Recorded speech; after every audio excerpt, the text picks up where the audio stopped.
So I'm going to start right in now. It's a couple minutes after 12. And just remind everybody that if you have questions, please put them in the Q&A box.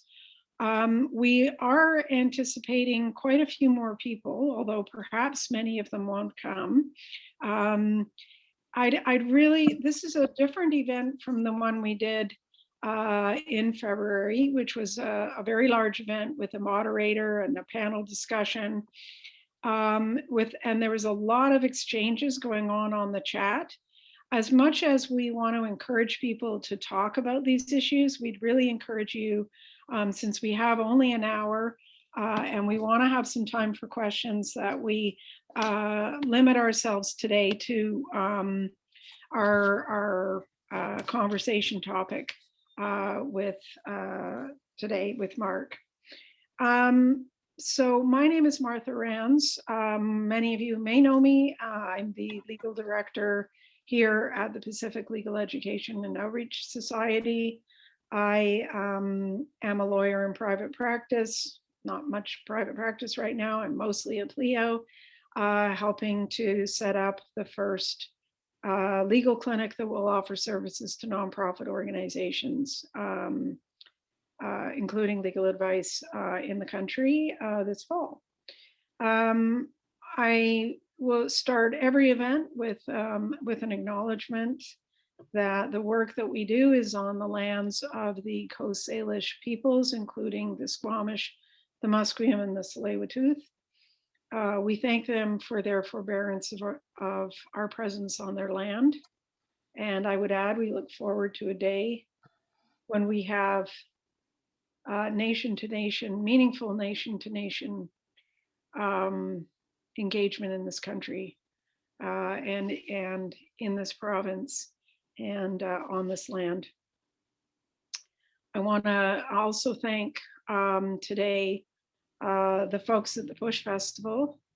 We originally started this event talking about board table disruption, actually late last fall, when we hoped we'd be able to do something face-to-face, and it kind of grew. And then the Push Festival Assembly, Push Assembly was coming up, and they graciously allowed us to participate as a part of the assembly, and they are continuing to be a partner on supporting these events and helping to get in particular to support the arts and culture sector to ensure that they have access to the work that we do.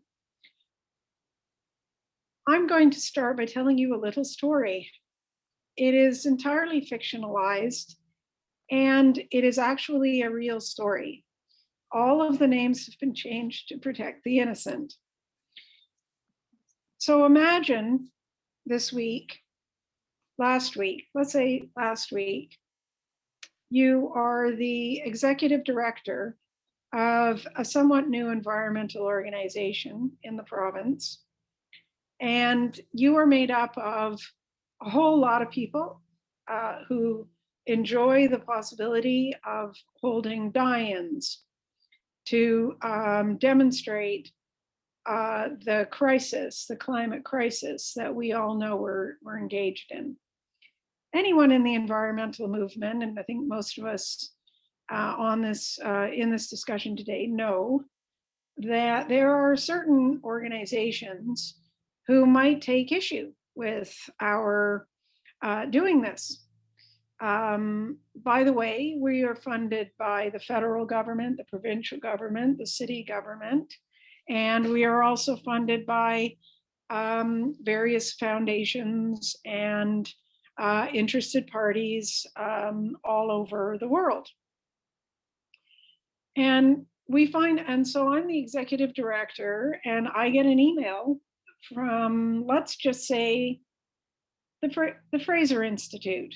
Now, if there's anyone here who's involved with the Fraser Institute, please don't take this personally. Once again, this is a hypothetical.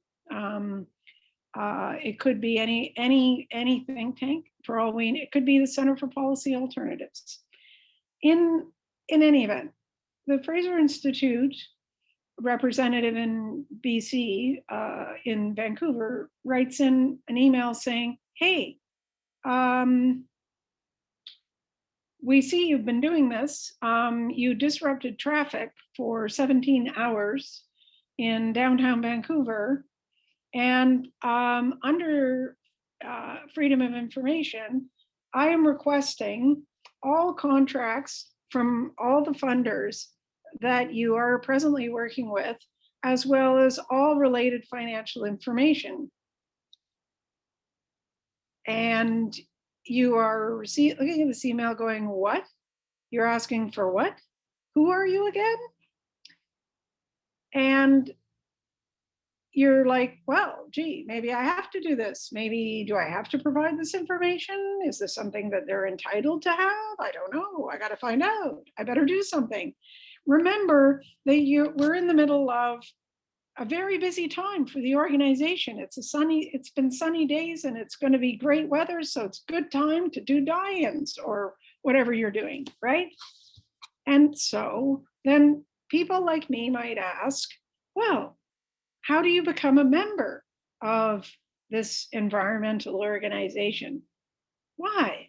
You pay your $2 and submit an online form. That's how you become a member. Or you show up at the AGM and pay your $2 and you're automatically a member and you vote.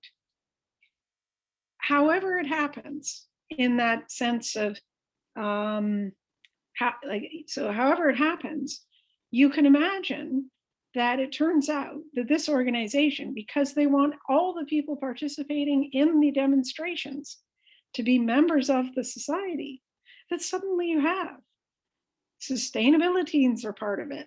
Everybody's a part of it. There's thousands of members.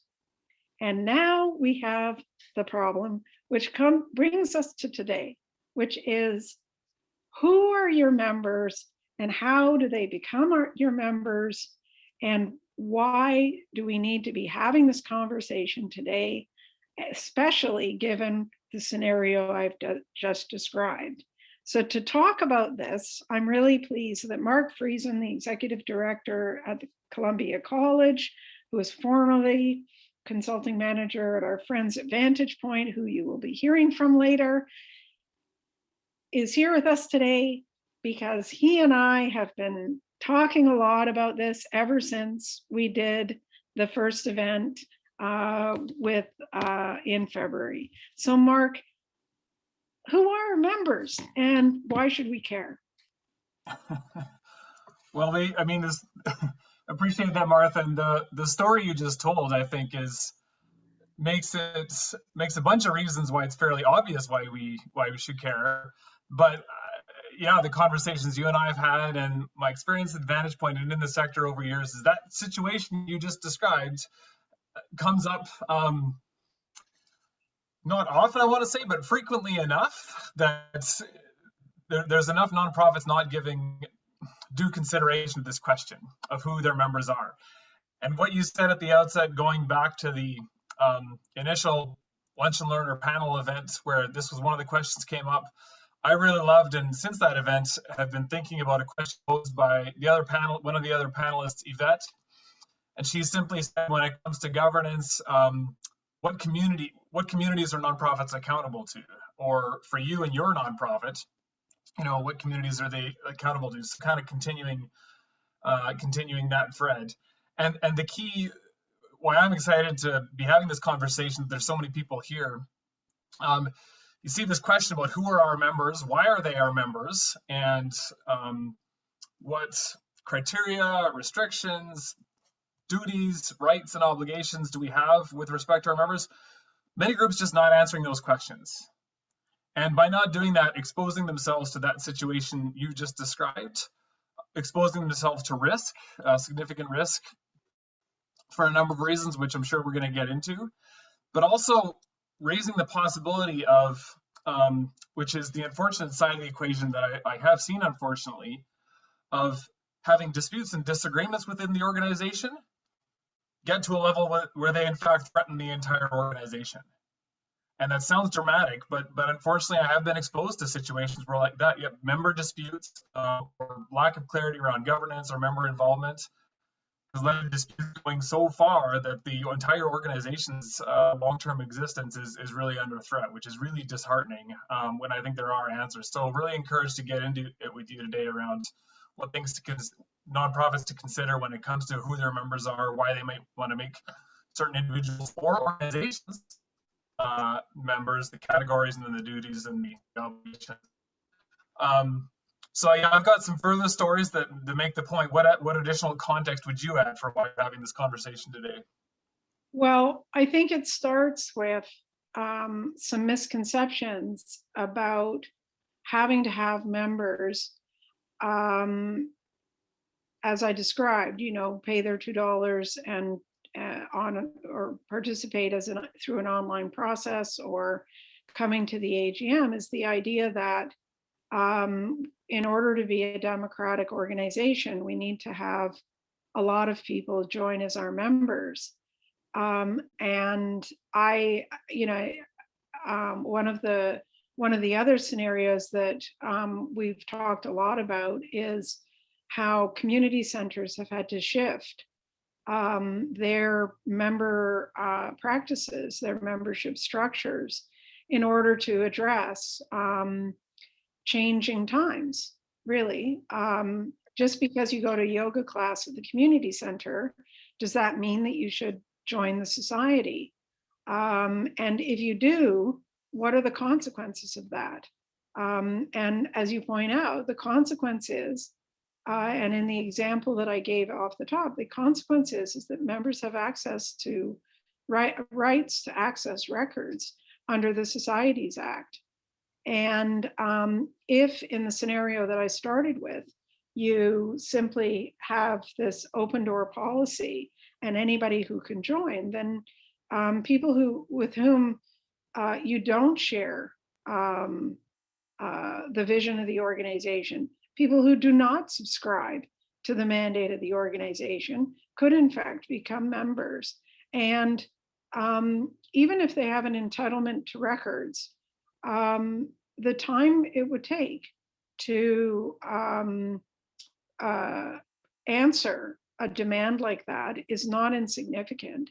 And if they are members and you have not restricted access to your accounting records in your bylaws, which is strictly speaking the legal compliance piece of this discussion as opposed to the governance piece, you're in a situation where it's arguable that they have a right to, certainly to request it, but then the organization would have to take the time to redact all third-party information from those records. And so not only is that a really time-consuming thing for any society to do, but more often than not, no matter what the society is, on the receiving end of a request like that, they're going to probably feel they need legal advice.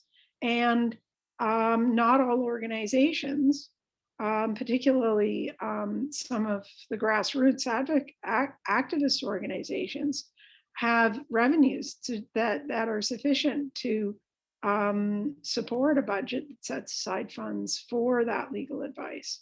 So it creates it's a crisis, right? It's a crisis that needs to be, that will need some attention. And as we all know, the chief bottle washers of most nonprofits are already doing 5 jobs too many. So it's more time of that from them as much as anything else. So yeah, I know, appreciate highlighting that.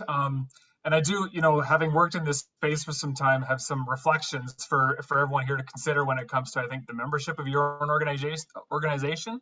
And then Martha, your experience and legal expertise and criteria for membership will be really helpful.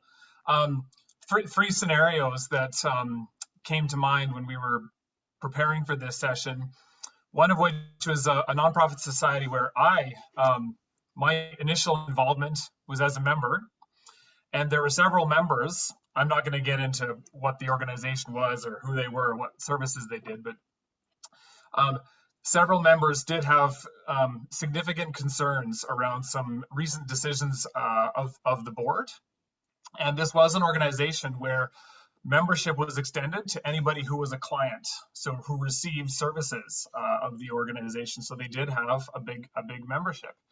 And as a member, I knew that I could ask with the upcoming AGM to see the member register so that I could contact the other members to influence their vote at the upcoming AGM.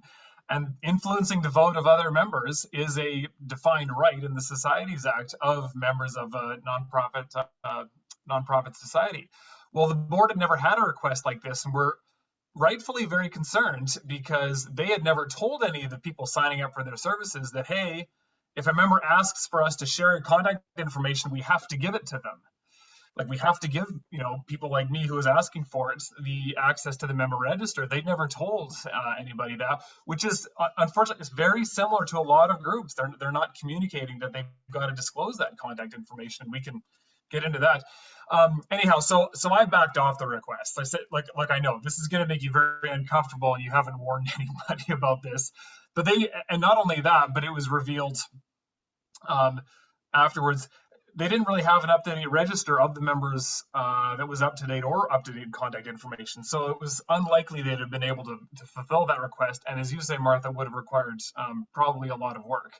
So really important for groups to know what they're required to make available for members. And then based on that, to say who are our members. Another scenario that's the total opposite end of the spectrum, groups with, over my years, I've seen some groups with very closed membership, or the only members are the board, which avoids some of these difficulties that we're describing at the moment. But I've seen that lead to almost an opposite difficulty, where you have the same board for quite literally 25, 30 years. And those board members get to a point where they say, it'd really be nice to hand this over to have other board members engaged in the organization, but really no history of engaging anyone in the organization at the governance level in any way, shape, or form. And so a real struggle to get other people engaged and interested in serving on the board and do that recruitment or engagement with zero history of getting anybody involved. Now, that's not to say go run around and open up your membership just as a board recruitment vehicle, but it's kind of the opposite challenge that can come up with the opposite scenario. So all of that, I've got some reflection questions for everybody here, and then kind of back to you, Martha, for some criteria and considerations, I guess. Where does all this leave us? And one thing I wanted to highlight today is, I have been asked, what's the best membership structure or the most effective membership structure for a nonprofit? And the reality, or my opinion anyways, is there's not an answer to that. The better answer is, or the better question is, what's the best membership for your organization based on your purpose, the sector you're in, and the types of services that you're providing? So 3 questions that I've written down that I found valuable in getting helping organizations to contemplate who should be their members. Who is impacted by our mission and purpose? So who are the people that may care about our mission and purpose? And then secondly, does our organization have any requirements or expectations to be democratic? Because the Societies Act is not actually really intended to equip every nonprofit to be purely democratic. It's really more intended to get groups to have a responsible group of fiduciary trustees exert responsible oversight over an organization. But for some groups, that's not enough. They're involved with communities that expect them to be democratic. And so to contemplate, is there some expectation that we operate in some way that's democratic? And the answer for many groups will be yes. Because of our mission and our purpose, we do want to adopt democratic practices.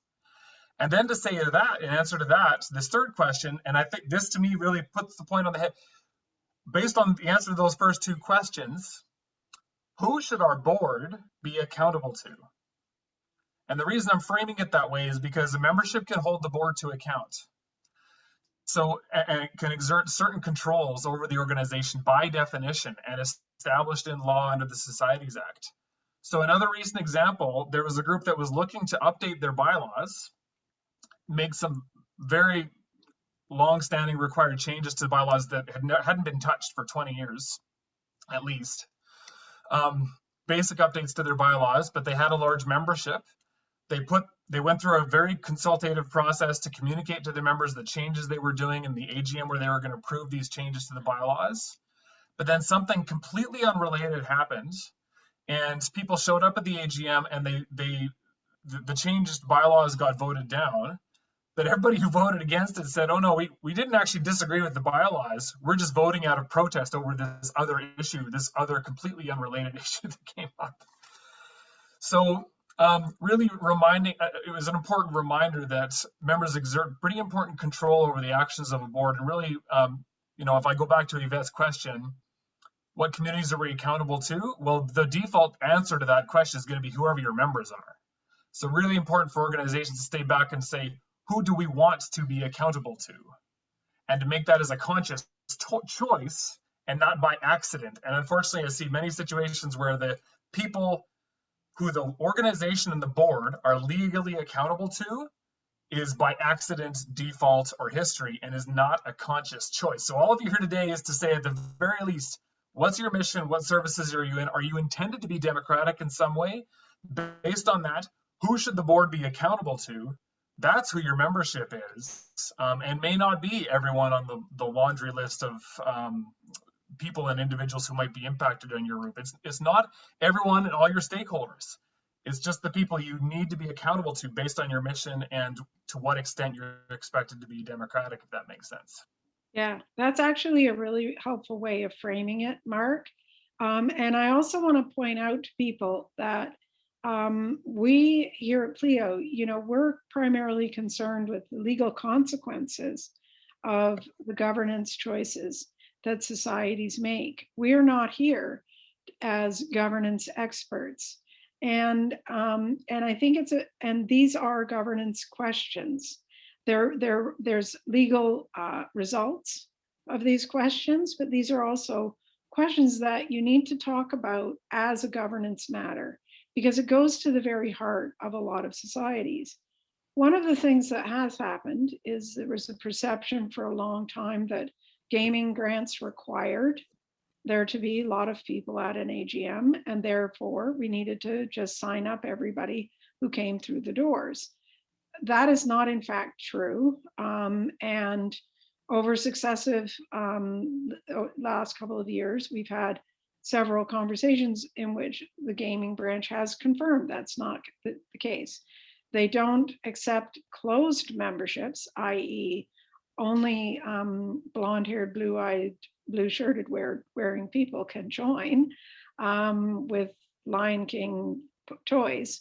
But that is to say, if that were in your bylaws. On the other hand, they want to see that you're engaging with the community. And you do that actually by demonstrating that you're serving people.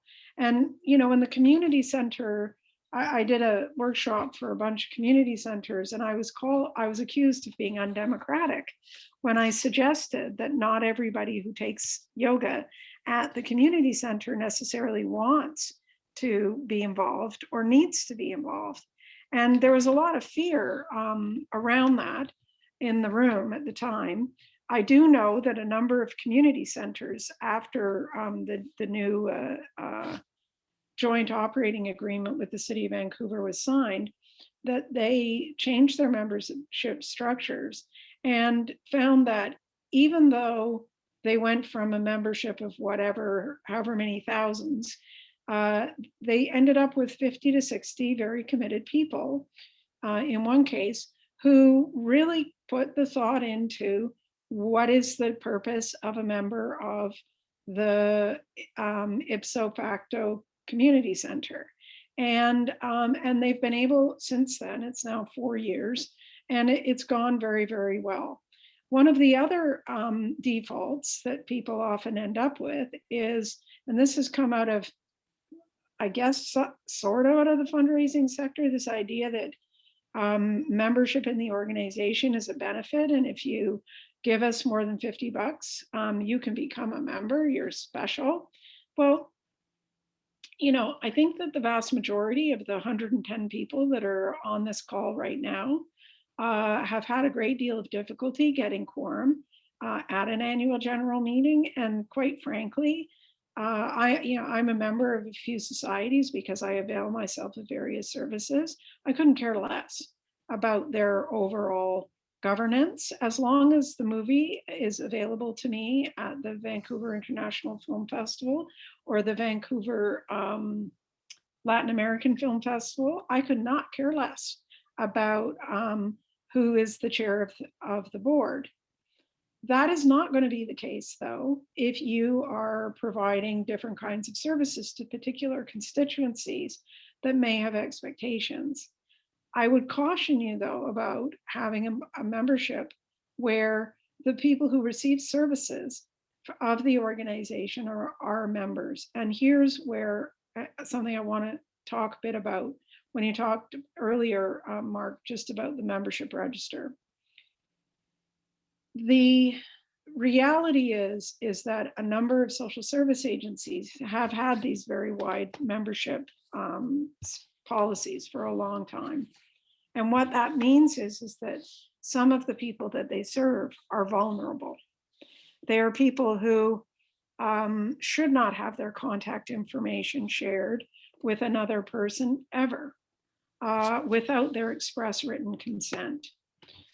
But the fact that they were members never really came up before. But now with this Societies Act since 2016, enshrining these rights of access to the membership register to members, this should cause all of us to look very closely at this issue.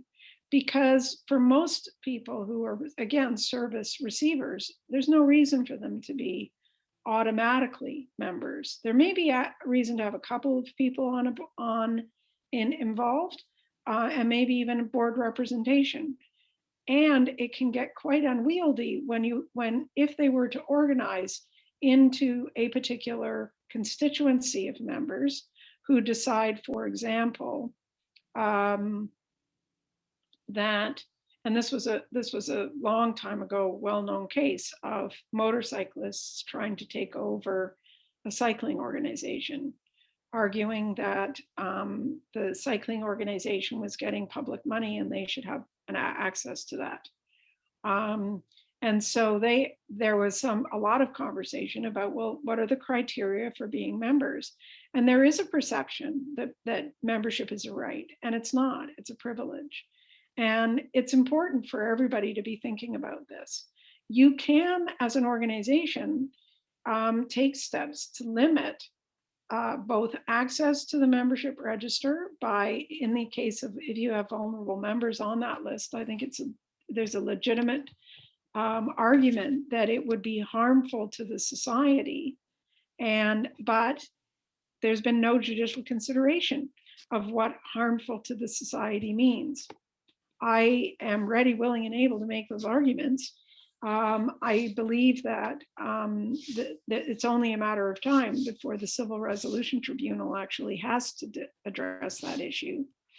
And the reality, too, is that a really disgruntled group of members now have recourse to the Civil Resolution Tribunal. And for those of you who aren't familiar with it, I encourage you to inform yourself, because if you've got a large membership and potentially contentious issues, and I think that we are living in really contentious times. I mean, the example that I gave in the environmental movement is not unique to the environmental movement. Some people don't like to see certain kinds of art on billboards. Some people don't like to see art that disparages their religion. Some people don't like transgender folks and are going to take action against them. There are people who are, strongly view the right to life as an ultimate value, who therefore are going to join societies engaged in hospice services in an effort to prevent medical assisted dying from possibly being offered. And that is going on I think there's a case that is on appeal from the Supreme Court that will be heard or has been heard. I'm not sure. This is all very real. And lastly, but not leastly, and I think we should look at some questions in a moment, mask wearing. It might be interesting for everybody here today to learn that folks who feel that this is contrary to their freedom full stop, have been filing complaints to the BC Human Rights Tribunal. The tribunal's already had to spend our public money dealing with them. They are in courts, and they are also members of societies of community halls who are flouting public health orders and opening the society up to arguably, certainly to bylaw issues locally. I mean, if you see the charges, they're not criminal charges, but they're tickets being issued against homeowners. Well, for those of you who have buildings, for those of you who run community amenities, this is real. These people are not joking around, and they are looking at every avenue to move their mission. And their mission is not necessarily consistent with the mission of many societies. So that sort of goes to that bigger question. And the last thing I'll say is that we've got a webinar on access to records and privacy. I go on at great length about how to deal with access to records requests, how to keep your membership register, a policy, and so on. And in our follow-up email, we'll make sure to provide links to all of that to everyone. So Mark, are you ready to go into questions, or do you want to? I'll just highlight one. I like the way you put it, that there's no default expectation that every nonprofit will allow any British Columbian resident to be a member, right? It really is up to you and your organization. And the community center example is interesting. Many community centers, they wanted anybody who took yoga, took a class to become a member. Britannia, they answered the question mindfully. They said, no, we want our board to be accountable to residents of the local neighborhood around the Britannia Center. So they actually said, no, you can't. It doesn't matter that you use services here or that you pay a fee. You need to show us you live here. If you live here, you can be a member, and we expect ourselves to be accountable to you, to people who live in the residence. So they made that conscious choice to be accountable and to give membership rights to people who live close to the community center. So they answered that question very differently than other organizations. And if I contrast that where I'm originally from, Carrier-Secani territory, otherwise known as Prince George, and I think of snowmobile associations and soccer clubs, there's no expectation around democratic open engagement. It's if you can keep the snowmobile tracks open and available, that's all the members are looking for, and there's no expectation that anybody in the universe can sign on as a member and exert control over those organizations. So it really is up to you and your organization based on your mission how you answer those questions. Yeah. So the first question that we have, Mark, is, can you talk about advantages and or risks of making all donors members? Thinking specifically about a charitable arts organization context. I don't think it's unique to the arts. What do you think? So I think it's very important for nonprofits to engage a whole bunch of people in their work, volunteers, community members, donors, getting them very much on side, but it doesn't have to mean making them members. Membership is not the only engagement strategy at your disposal. So I would respond by saying, what are all your other options for engaging those donors in the work that you do? Because very likely in giving you funds, they've got some kind of agreement that you've got to sign anyway. So they're exerting control over your work anyway. And now by making you a member, you're giving them added control. Is that really necessary? So I guess I would respond, what are the other opportunities? And I would do that as a last resort, I guess, personally. Yeah, I just want to say I agree with that. And I would also add that when we were in the consultations around the new society, the then new Societies Act, there is an organization of donors that were asking the minister at the time, before the legislation was proclaimed, to amend it to ensure that donors automatically became directors of nonprofit societies, which I'd never heard that before. It never ceases to amaze me, the complexity of or the diversity of our sector. And I was sitting there absolutely flabbergasted going, are you insane? Simply because I've dealt with situations where donors, large, significant donors in a small community, ended up in a conflict with the society over their programs and services, and it was a very costly conflict to the society. And again, very few societies, not even the large, well established, seemingly secure, can afford to spend the kind of money and time that a conflict almost inevitably results. Next I was just question. going to say, Martha, it raises another point around nonprofits can have as members organizations or individuals. And so that's another question, do you want organizations as members generally, or no, your membership is only for individual people? And you can have both or neither, or, well, no, you can't have neither, but you can have both or one of them. Yeah. So our friend Kyla asks, what do you think nonprofit societies might be able to learn in this arena from member-driven and governed organizations like unions? Oh, very good question. You're always full of good questions, Kyla. Thank you. Yeah, I think a lot, and primarily for organizations that they've asked that question. We want to be democratic, yes, to some community of people and involve them deeply in the work that we do. So at the college, we have a strong expectation that members will have a consistent and regular opportunity for direct participation in decision making. That's a strong cultural understanding at the college. So we have 3 general meetings a year. Downtown Vancouver, Exchange Intercity has a very strong culture of engaging members. And those groups, I would say, including the college, we've got a lot to learn about how to engage members in that governance that goes beyond a board that sits in a room and then has to say, okay, how do we communicate to the members, sort of thing. So what you're describing, Kyle, I think for organizations like what I just described, they've probably got a lot to learn. Absolutely. Yeah. I mean, the one thing I would add to that, Kyla, is that we also have to bear in mind, however, that unions have significant resources to devote to managing membership and governance of membership. It's actually baked into most of the most internal union budgets and so on. I was in-house with 2 national unions, or no, wait, 1 national, 1 provincial, oops.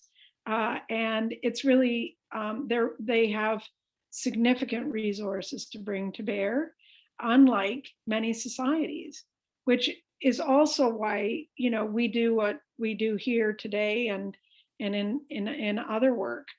The next question is one that I think is easy for us to deal with and really important, since I raised the gaming issue. Our last gaming result letter said, in future, the organization must demonstrate that it has a voting membership that is more than double the number of board members.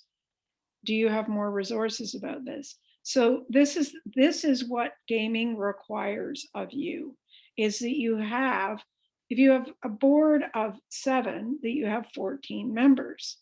It's not that you have 140 members. It's that you have double the number of the board.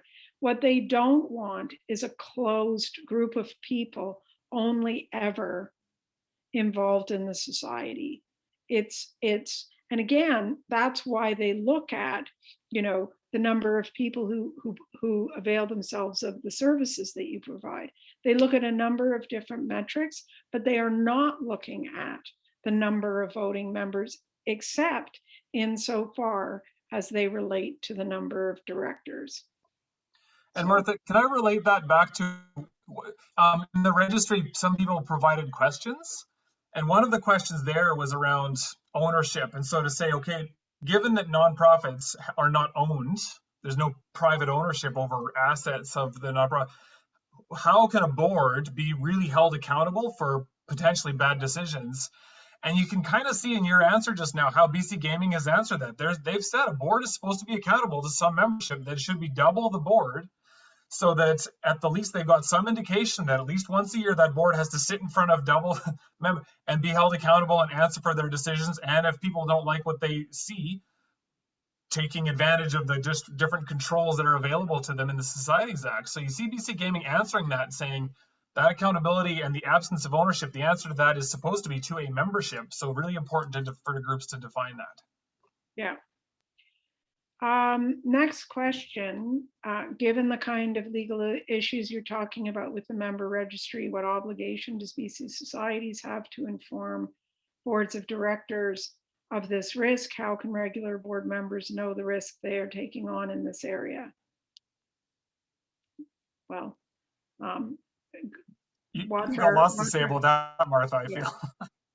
Watch the webinar, actually. When I did all of the transition workshops, and we did hundreds across the province between 2016 and 2018, the first question I had on my slide was, who are your members? The second was, why are they your members? Because access to the membership register is enshrined in the Societies Act. You cannot simply say PIPA is privacy is a way out. It isn't. The Private Information and Privacy Commissioner has made it very clear the Societies Act governs. There's a number of strategies that a society can use to manage this effectively. Number one is when someone signs up to be a member, they are told that one piece of contact information will be shared with other members for purposes under the Societies Act.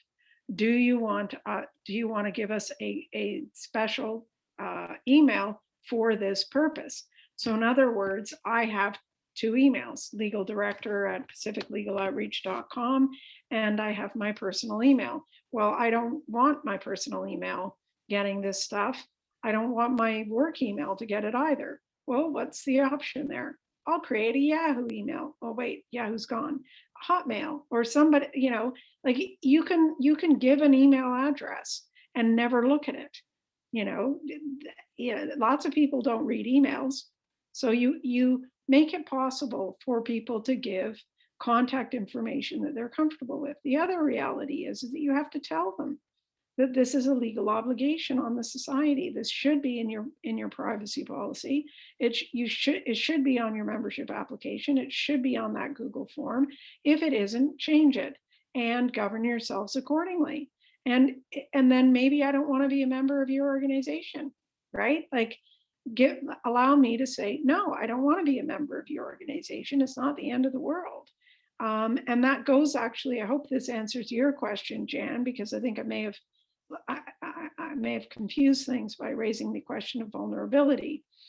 If you have signed up people, so the perfect way to do, the good way to do it is tell your members you're going to share the information. If they don't want to be a member, that's fine. And that would be so people, if I were servicing developmentally disabled people or people who might have serious mental health challenges that could be triggered by contacts from complete strangers, I might ask them, make it optional, right? If there's a difference between automatic membership, as in the case of you're automatically a member of the society because you took a yoga class, and making it optional. You don't necessarily have to have every single person who is accessing services become a member. If you do insist upon this for one reason, which I don't know what it could be, but if you have a very good reason for having anybody who wants to join, then you have to be prepared for the possibility that a member will ask for a copy and be able to request and inspect and get a copy of the membership register. And that you as a society can argue that it would be harmful to the society, or at least to a certain subset of members, for that register to be provided. My point is that some societies have actually put that provision about harm in their bylaws, but we have no judicial consideration of what is harm. I would make the argument that for vulnerable people, you're not obligated to provide that contact information. However, it is quite possible that a judicial decision maker, having regard to how the statute reads, will simply say, they'll ask, where's the harm? Oh, we don't want to do it. That's not harm. Harm is, it will affect them because they have we deal with people, or we provide services to people who have PTSD. It will affect them because the people who are our members are women who have had abortions, and that's outside of the realm of what is acceptable. There's all kinds of arguments that you can make to go with that, but I cannot tell you as a lawyer whether any of them would fly, because frankly, the legislation, it says that you have to provide that contact information to another member for purposes under the Societies Act, which include communicating with other members. Arguably for the purpose of a special meeting, Mark, meaning a requisition for a special meeting, or putting a topic on the agenda of an AGM. So I would have narrowed your example somewhat and stalled, but anybody who's asking usually has their knickers in a knot about something. And in my experience, usually the board knows why. And so the answer to those kinds of queries is usually, you've got a simmering dispute, get legal advice, and let's figure out how best to get you out of the pickle that you're in. Like the example I gave with the request for grants, contracts you've got, or grants you received from various funders. Do you have anything you want to add, Mark? Nope, not to that question. My board has no membership. It keeps coming up. We are concerned about no access to gaming grants. Well, that may be a concern that gaming has. But now we hope we've given you some feedback on some ideas on how to look at membership differently. Let's see. It seems like a lot of arts organizations have used their membership as a way of building a marketing base. People who are our fans, good way of putting it. I've never thought of it that way. What do you recommend that we use to create separate delineations for members and fans? How about supporters? I don't know, Mark, what do you think? Why not just call them fans? Well, I mean, yeah, that's the thing. To engage people in different ways, that again, membership is not the only possibility, right? Like there's lots of groups that'll convene community advisory councils or do regular community consultations with folks who are not members, and they just do that as a matter of course in their operations. And they'll even come up with cool titles to make it sound like it's really cool. so yeah, if, friends, fans, absolutely. And to have that outline in your operations, that yeah, as part of our activities, we reach out to these folks on a regular basis. But unless you feel like there's some requirement to give them that added control, is the operative word, right? Control over your organization, because that's what you're giving members is control. And that is absolutely appropriate for certain people, for every organization, but not everyone, maybe not everyone who's a fan should be provided that control over the organizations. Yeah. So there's so many other options to engage people, and use all the titles or terms of reference or committees to your heart's content to engage folks in different ways. Absolutely. Yeah.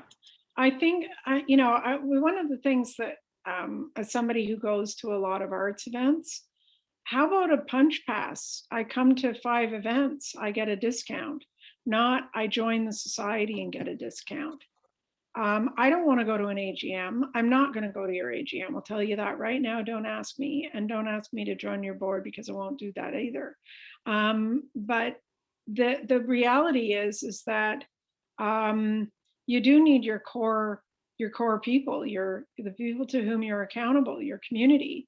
That's important. And you need to think about, are there other ways that we could be engaging folks? Are there other ways of providing benefits?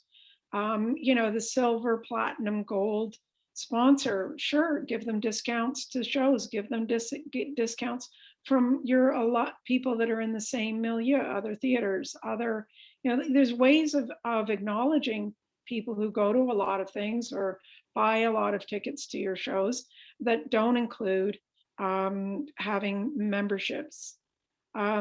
Really good question from the Dalhousie Community Association. Welcome, you're from a ways away in Alberta. Community associations purchase insurance that includes accident and illness coverage that is a benefit to membership. To be covered by this insurance, participants or their families need to be members. This is very common in the sporting landscape. This leads to a challenge getting quorum at the AGM because we have so many members who are really customers. Exactly. Do you have any advice about creating different classes of members, e.g. voting versus associate? I don't know that your insurer requires them to be voting members. I mean, certainly if you're in a soccer club, in order to make sure that your kid is covered by the insurance that the society has, somebody has to be a member. I don't know if you actually have to be a voting member. And that's one thing. I don't know the answer to the insurance piece of that, because a lot would depend on your insurer. But I don't think they care. I think they want there to be a connection between the society and the individual that they can track, so that only people who have a direct connection, meaning that you're collecting the information and getting the waivers from everybody on the field or subject to that insurance in the way that the insurer wants. That's usually all they care about. Whether that may not have to be a voting membership. If it is, then the reality is you probably need to add a category of membership of people who support the aims of the association. They would apply to the board to join. It's another thing about all of you who are using the old Schedule B bylaws or the updated Schedule 1 model bylaws, is your board actually has the right and has the obligation to approve all members of a society. This is something that a lot of groups don't do, and they probably should be thinking about figuring out how to do that on an ongoing basis. So I think there's ways of doing that. Yeah, go on. Well, and I was just going to say, this question about insurance, and like what you said a minute ago, many sport groups, like to get the insurance coverage, you've got to be a member. My own very personal subjective perspective is that many of those groups have not, with the New Societies Act, stepped back to ask, should we continue this practice of making anybody, to get insurance, you've got to become a voting member? And I kind of think they should be having those questions, those provincial associations, now that the Societies Act is pretty clear about defined rights for members. So I'd be curious to have those associations step back and ask that question. But Martha, a couple of questions that related to this notion, and this is a question I've had too.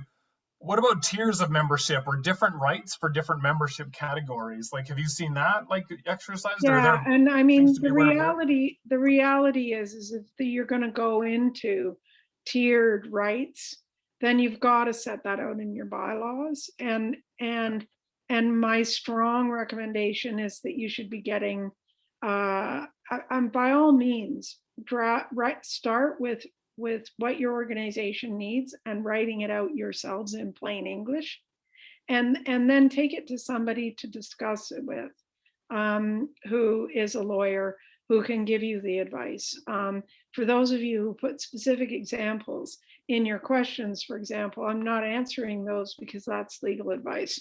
I'm not here to give legal advice, but you should maybe get some legal advice around that. We're hoping that starting in September, we'll be set up, we'll have our staff lawyer, and we'll have 2 co-op law students and our digital platform, all of which are hopefully going to begin to unpack some of this. But at the end of the day, it starts, and I'm going to wrap this up now, it starts and ends with 2 questions or 3 questions, the ones that Mark had initially. Who are your members and why are they your members? And I guess the third one I would add is, how do they become your members and what do I need to have in place so it's all done without leading us down this quagmire of somebody demanding a bunch of stuff they're not entitled to and causing your hair to turn gray or grayer or lose it or whatever. In the last 2 minutes that remain, I want to invite Maria Turnbull, the Associate Director, oh, I'm going to get your title wrong, Maria, my apologies, at Vantage Point, to just let everybody know about the reimagining governance conversations that are going on at Vantage Point. And also, I'll let people know from the East Coast, the Ontario Nonprofit Network also has a reimagining governance group. And the governance conversations that we started in February are continuing in those settings. And we will continue this series over the next several, well, at least a year anyway, but with a focus on some of the legal compliance issues. So over to you, Maria. Many thanks, Martha, and thanks to both you and Mark for really informative and engaging webinars. So glad to participate and just take a moment. So I've just shared the link to the Reimagining Governance work with Ontario Nonprofit Network, mainly because it serves as context for why Vantage Point initiated a peer network on that same topic here in British Columbia. So just very briefly, the PSA, Reimagining Governance Peer Network, is just an opportunity that if this is the kind of dialogue that really gets you going and you just want to connect with peers in the sector, whether they be staff or board or other connected to not-for-profits here in BC, and really want to kind of talk with like-minded folks and differently minded folks as well, regards to issues of how we can think really differently about governance, including member engagement, of course, so very much linked to today's discussion. The peer network, we discuss, we explore, we ask a lot of questions. There's no mandate to kind of get stuff done per se, but the group has actually developed an interesting tool, a guide for supporting organizations through thinking through what could a distributed governance framework really look like for your organization. And if you get connected to the group, certainly we can share the work that's been done there for that kind of governance design builder tool that's come out of it. But I'll share the peer network site as well, and it does include the contact information for getting connected to that peer network. Thanks, Maria. That's Very well. Yeah, really glad you could make it today and give a little plug for the work of Vantage Point in this space. And lastly, thank you so much, Mark. I don't know if you want to throw in some final thoughts before we... If I could just say, like, the questions we didn't get to, I love these thoughts. There was a question about inclusion. The thing is, I think everybody here should be exciting. You can define who you're accountable to, who you include, and who does exert that control over your organization. And like Martha says, just layman's terms, just start writing it down, what's important to your organization, and then you can craft it. And so you can come up with your own framework that will work for you, subject to the Societies Act. The risk is just not doing that. So just take the time to do that, to be specific, and you'll be in good stead. Yeah. couldn't agree more, Mark. And we are going to follow up with some kind of a fact sheet or other. I've been asked for years to do this. And I'll throw in some bylaw provisions for people that they can perhaps use for their bylaws. And we are going to dig up a membership policy, because I think a big part of managing membership is having a policy, having that criteria laid out. And you can make that policy available to your members, you know? I mean, that's what you should be doing in any event. So once again, thank you, everyone. Thank you, Push, for pushing us along to keep this going, to the BC Arts Council, the Canada Council for the Arts, and the Department of Canadian Heritage for their commitment to ensuring access to justice for artists and arts organizations in this country, full stop. Goodbye.